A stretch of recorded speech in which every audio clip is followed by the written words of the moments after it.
Rekan sayang Rakawi-kawi Pahaka, pada hari ini saya mau menceritakan sebuah cerita legenda mengenai Batu Punggul. Batu Punggul ini terletak di Sepulut Nabawan.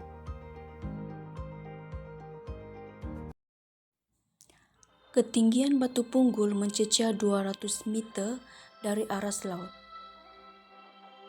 Menurut cerita masyarakat Murut, pada masa dahulu ada 2 buah rumah panjang yang dipisahkan oleh sebatang sungai yang dinamakan Sungai Sepulut.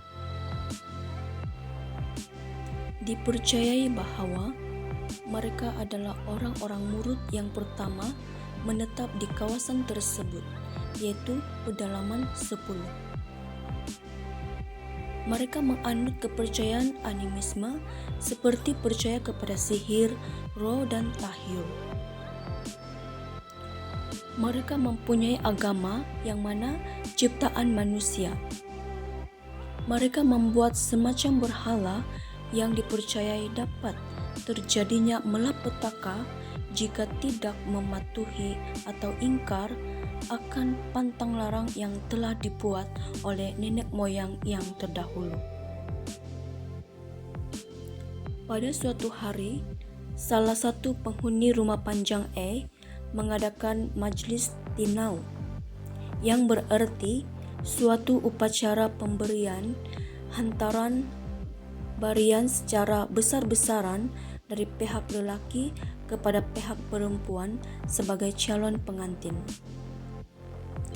Namun, saat upacara sedang berjalan, tiba-tiba api yang digunakan sebagai penghangat telah padam. Tambahan lagi, persediaan kayu api di rumah panjang E tersebut juga sudah habis. Dengan itu, penyelenggara tinau bersama para penghuni rumah panjang lainnya bermesyuarat untuk mencari jalan penyelesaian.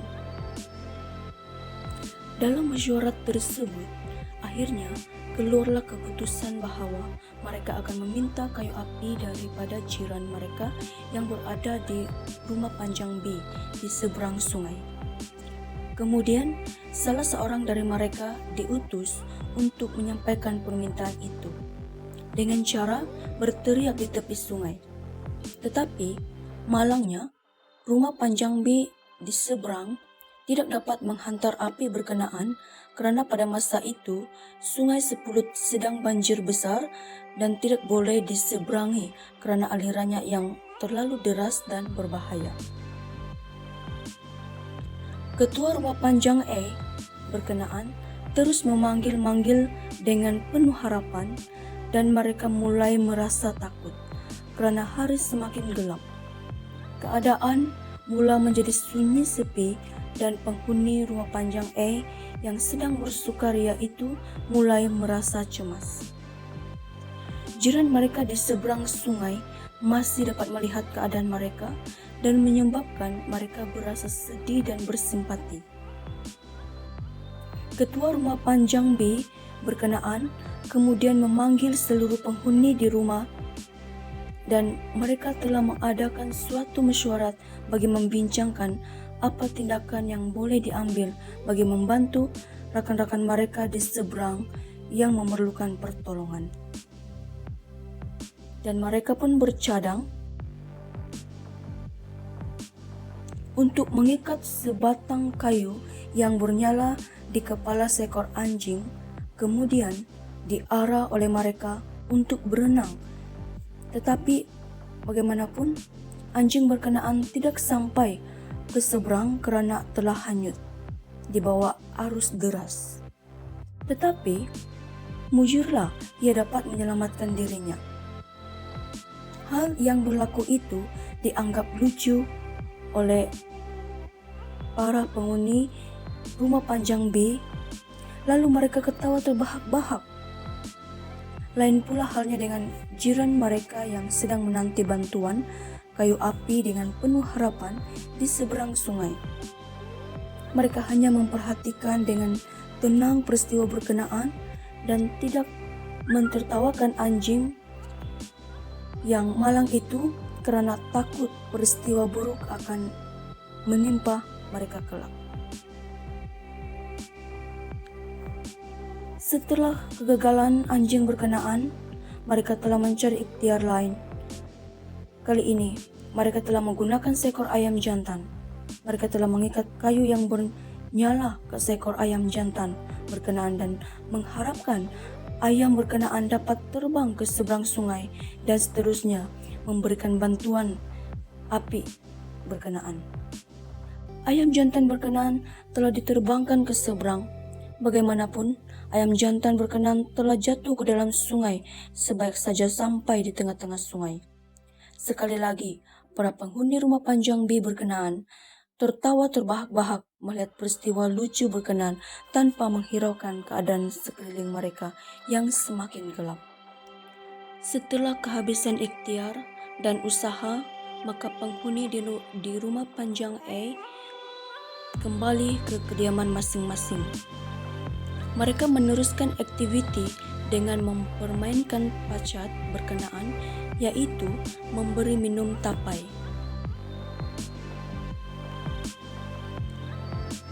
Aktiviti untuk memaksa pacat berkenaan minum tapai diteruskan. Keadaan ketika itu melucukan kumpulan berkenaan sehingga mereka tidak menyadari bahwa perbuatan tersebut akan membawa malapetaka. Tiba-tiba angin ribut muncul, hujan lebat, petir, seolah-olah peperangan dunia kedua. Keadaan menjadi huru-hara dan malapetaka akan menimpa kampung sebelah. Semua penghuni rumah seberang merasa takut dan mula mendiamkan diri. Di dalam hati mereka telah timbul rasa kesal yang amat sangat karena telah melanggar adat dan pantang larang nenek moyang mereka. Dalam suasana rasa tidak tenang, tiba-tiba mereka ternampak sesuatu berwarna hitam gelap telah jatuh dari langit dan secara kebetulan benda tersebut jatuh tepat mengenai bumbung rumah panjang mereka. Dengan serta-merta, rumah panjang mereka menjadi batu beserta dengan penghuni sekali dan batu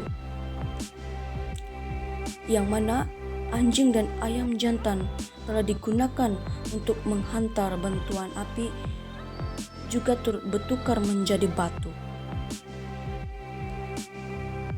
Kedua-dua batu berkenaan tersadai di tebing sungai Sepuluh. Dalam cerita ini, mereka memegang pantang larang dengan tidak mempersendahkan binatang-binatang karena jika demikian, ianya akan menimbulkan malapetaka. Dalam tradisi masyarakat Murut, dua hewan ini memainkan peranan penting. Seekor anjing dianggap teman sejati bagi manusia. Menurut tradisi Murut, anjing telah membantu manusia pada saat yang susah, di mana pada saat kebeluran, anjing telah menemukan daun jenis apa yang dijadikan penawar untuk umbus. Anjing juga menemukan kura-kura dan akhirnya manusia mendapat makanan. Dan anjing dipelihara untuk dijadikan sebagai teman pemburu dan menjaga kediaman. Manakala ayam pula berfungsi sebagai masa. Bila ayam berkokok pada waktu subuh menunjukkan hari mulai siang, tetapi apabila ayam berkokok pada waktu malam, petanda berita buruk. Selain itu, darah ayam juga memainkan peranan penting. Ia merupakan suatu pendamaian antara manusia dengan kuasa-kuasa yang menjaga alam sekitar. Nenek moyang percaya bahwa alam semesta ini dikuasai oleh suatu kuasa atau unsur yang tidak dikenali sebagai pencipta. Jadi apabila sesuatu yang buruk berlaku kepada seseorang, maka harus diadakan pendamaian kepada kuasa itu.